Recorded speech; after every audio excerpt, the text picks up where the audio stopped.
今釣れた感じはここの橋の下の、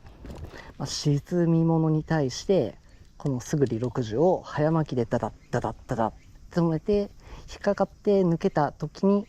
コッって入ったような食い方で、結構食わせな、釣り方で日中釣れなくて、こういう早く巻いてリアクションで食うっていうね、そういうパターンがあるっていう感じでガツンと